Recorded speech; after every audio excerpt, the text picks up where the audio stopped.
नमस्कार दोस्तों। आइए देखते हैं कि कल मार्केट कैसे कामकाज कर सकती है।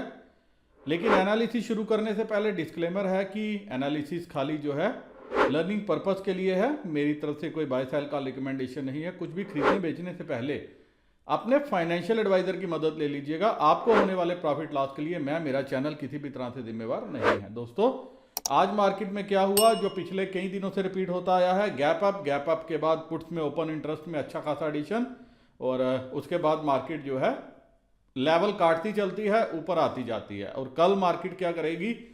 मार्केट में आज जो तेजी देखने को मिली उससे लग रहा है कि कल भी मार्केट जो है वो ऊपर ही रहेगी और शायद आने वाले दिनों में 15,000 जो है यही अब सपोर्ट का काम करे। ये भी अब इजीली टूटने वाला नहीं है, क्योंकि साइकोलॉजिकल लेवल्स जो है बहुत इजीली जो है वो तोड़े जा रहे हैं। सिर्फ इसलिए कि रिटेलर बुलिश बने, क्योंकि जब रिटेलर की बुल बनने की बारी आती है वो क्या कर देता है, कहीं बुलिश कहीं बीरिश वैसी पोजीशन बनाता है। एफआईआई के पास अभी भी लॉन्ग्स हैं इंडेक्स में। आज उन्होंने जो फिर से नंबर बढ़ा लिया है, तो वो जब तक उसके पास लॉन्ग्स हैं वो क्या करेगा, इसी तरह से ऊपर लाता जाएगा आस्ता आस्ता मार्केट को, ताकि वह ज्यादा से ज्यादा जो है रेट में रिटेलर को माल अपना थमा सके और उसके बाद जो है मार्केट में वन साइड मूव जो है फास्ट नीचे की तरफ गिरा सके। वो भी तब जब रिटेलर पूरी तरह से बुलिश बनेगा। अभी रिटेलर क्या है, मार्केट ऊपर जा रही है और कहीं ना कहीं उसके दिमाग में, क्योंकि आप सभी रिटेलर हो, आप अपने दिमाग से पूछो कि क्या आप कॉल बाय करने की हिम्मत रखते हो? नहीं। इवन मार्केट इंडिकेटर देती है, मैं अपने जो स्टॉक ऑप्शन ग्रुप है इंडेक्स ऑप्शन का, उसमें कॉल देने की मर्जी करती है, मैं भी नहीं देता। रीजन ये है कि मुझे नहीं लगता कि आप में से कोई भी मेरा दोस्त जो है वो कॉल बाय करने की तरफ ध्यान रखेगा। हर किसी का मंशा यही है कि पुट में ही शायद आप कमाई होगी। टॉप बन गया, टॉप अभी नहीं बना, ऐसा मुझे लग रहा है। रीजन उसका यह है क्योंकि रिटेलर अभी भी जो है जितना बुलिश एक बड़े प्लेयर को चाहिए उतना बुलिश नहीं हुआ। अब रिटेलर ने आज क्या कामकाज किया है, मिक्स पोजीशन है, कॉल्स खरीदी हैं और पुट्स भी जो है वो खरीदी हैं। और बीरिश मिक्स कम बीरिश व्यू बोलूंगा। वहीं एफआईआई भी मिक्स कम बीरिश है, जहां इसने इंडेक्स और स्टॉक खरीदे हैं, इंडेक्स फ्यूचर स्टॉक फ्यूचर खरीदे हैं। वहीं कॉल्स और पुट्स जो हैं वो सेलिंग की हैं। प्रास भी कोई खास मूवमेंट प्रास में नजर नहीं आई, ये भी जो है मिक्स व्यू ही है और डीआईआई का भी व्यू मैं मिक्स ही बोलूंगा। लेकिन इस व्यू से ज़्यादा मैटर करता है कि हम नेट डाटा पे चलें, देखें कि डाटा कैसे फॉर्म हुआ है। रिटेलर आज आप देखिए, इन्होंने जो है इंडेक्स फ्यूचर में फिर से अपना नंबर कम कर लिया है। आज इनके पास 7,431 कंट्रैक्ट है। अब यही रस्साकशी चल रही है कि कौन जो है किस पे हावी होता है। डीआईआई 39,951 कंट्रैक्ट है, थोड़ा सा नंबर इन्होंने कम किया है। एफआईआई 33,208 कंट्रैक्ट हैं, यहां तकरीबन 5,500 कंट्रैक्ट इन्होंने फिर से बढ़ा लिए हैं। और प्रॉस 688 कंट्रैक्ट इनके पास हैं जो बेच के गए हैं। वहीं इंडेक्स कॉल में रिटेलर थोड़ा सा बुलिश व्यू बनाते हुए नजर आया। अब इसके पास 20,016 कॉल है, डीआईआई न्यूट्रल है, एफआईआई 51,388 कॉल है। यहां पे उसने मुनाफा बांधा है, नंबर कम किया, तकरीबन 20,000 के लगभग कंट्रैक्ट इसने अपने इंडेक्स कॉल में कम किए हैं। और प्रॉस 71,671 कंट्रैक्ट हैं इनके पास। पुट में जो ये कॉल में जो ये राइट करके बैठे हैं, बेच के बैठे हुए हैं।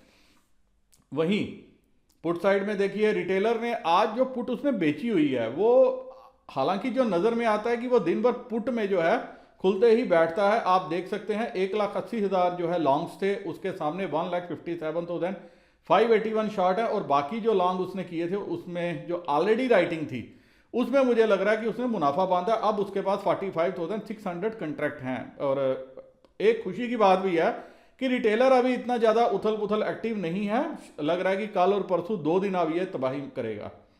देखना पड़ेगा कि कल और परसों का डाटा कैसे बनता है।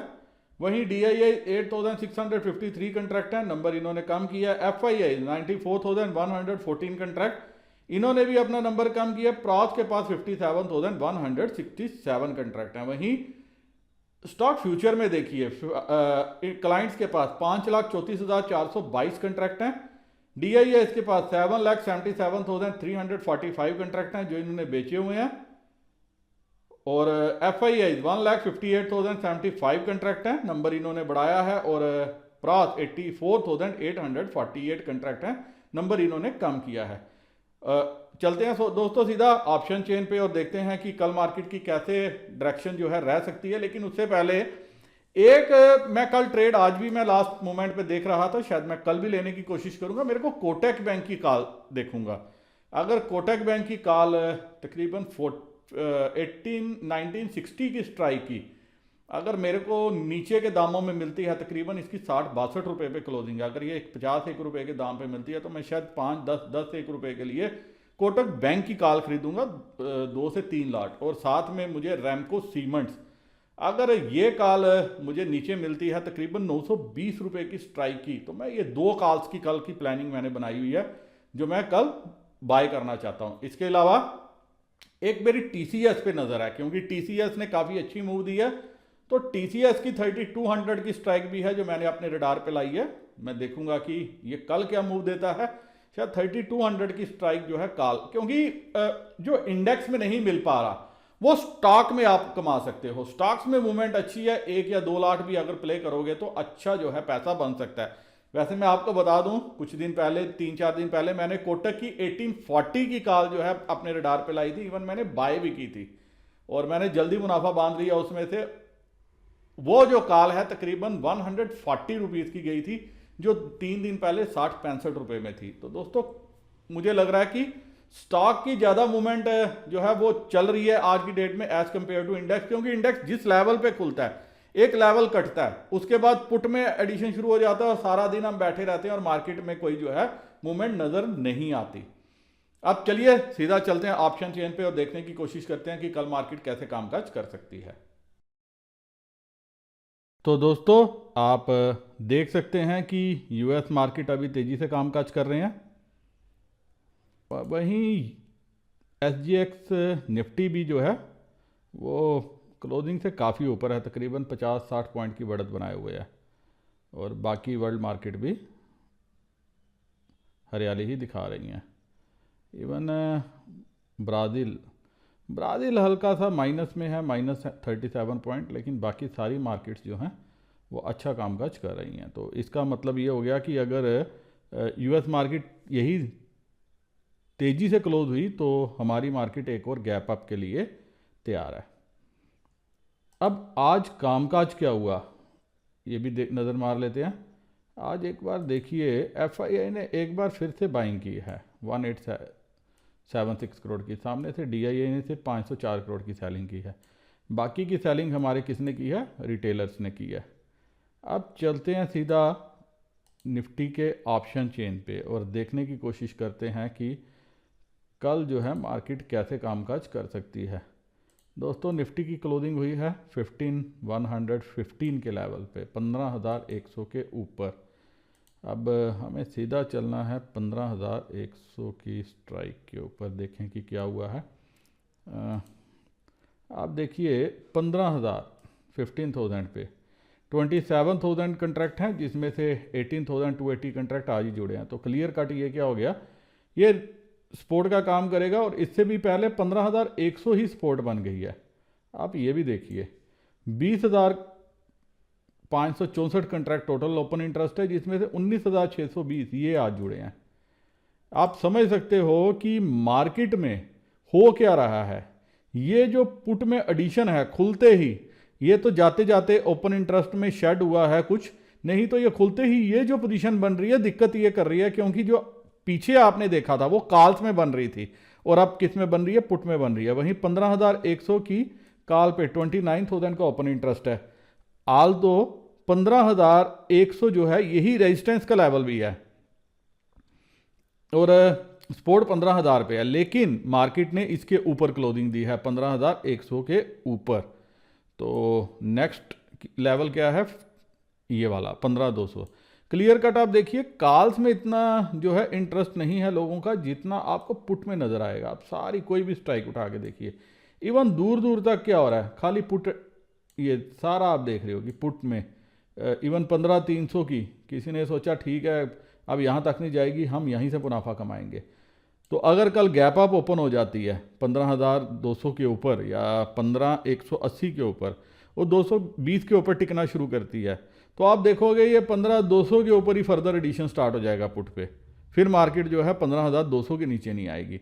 तो प्रॉब्लम क्या है कि पुट में जो एडिशन हो रहा है ये प्रॉब्लम है, और कॉन्फिडेंस नहीं है कॉल लेने में। मतलब अगर मैं भी किसी को बोलूं कि कॉल ले लो, वो बोलेगा पता नहीं यार इस मार्केट में कॉल, आगे से क्वेश्चन पूछेगा क्या आप क्या कह रहे हो, कॉल लूं मैं यहां पे, तो कॉन्फिडेंस नहीं आ रहा। सब सोच रहे हैं टॉप बन गया, पता नहीं यहां से गिर जाएगी और हमें जो है अच्छा खासा नुकसान हो सकता है।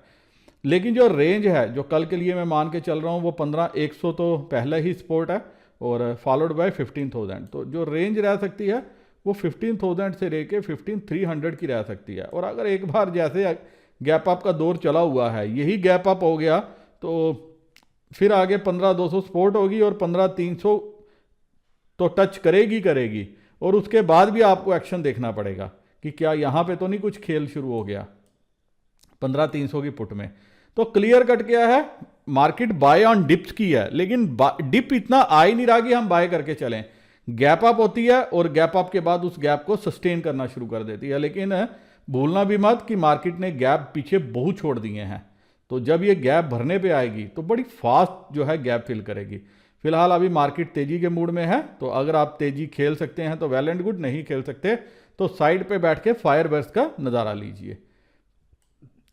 अब चलते हैं सीधा बैंक निफ्टी पे। बैंक निफ्टी ने भी तकरीबन 36,000 के लेवल पे क्लोजिंग दी है, आप देख सकते हैं क्लियर कट 36,000 के ऑलमोस्ट क्लोजिंग है।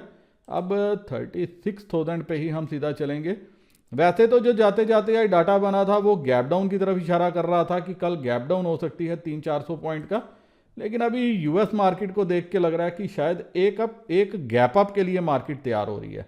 तो अगर बैंक निफ्टी ने गैप अप दिया तो बैंक निफ्टी भी पीछे नहीं हटेगी।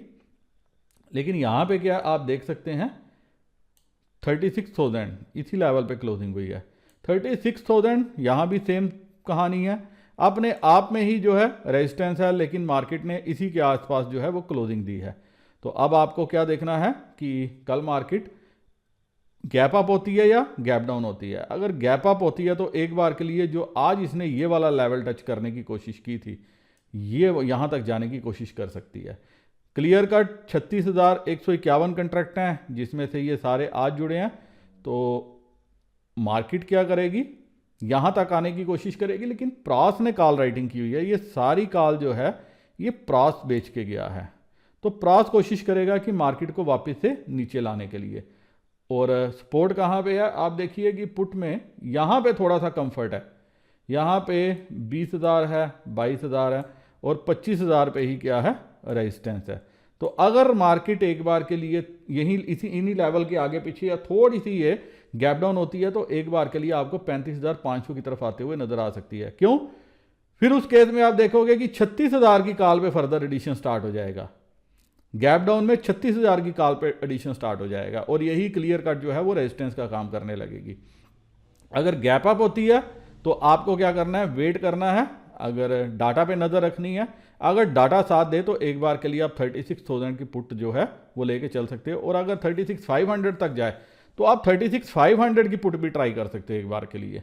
तो आपको जो है जरूर मुनाफा देखने को मिल सकता है। जो ब्रॉडर रेंज मुझे नज़र में आ रही है वो 35,500 से लेके 36,500 की ये रेंज नज़र में आ रही है।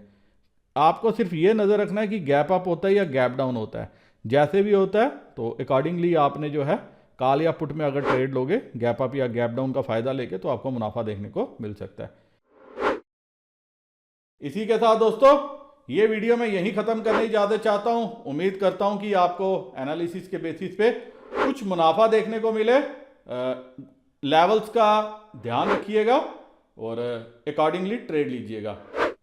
शुभकामनाओं सहित नमस्कार, जय हिंद।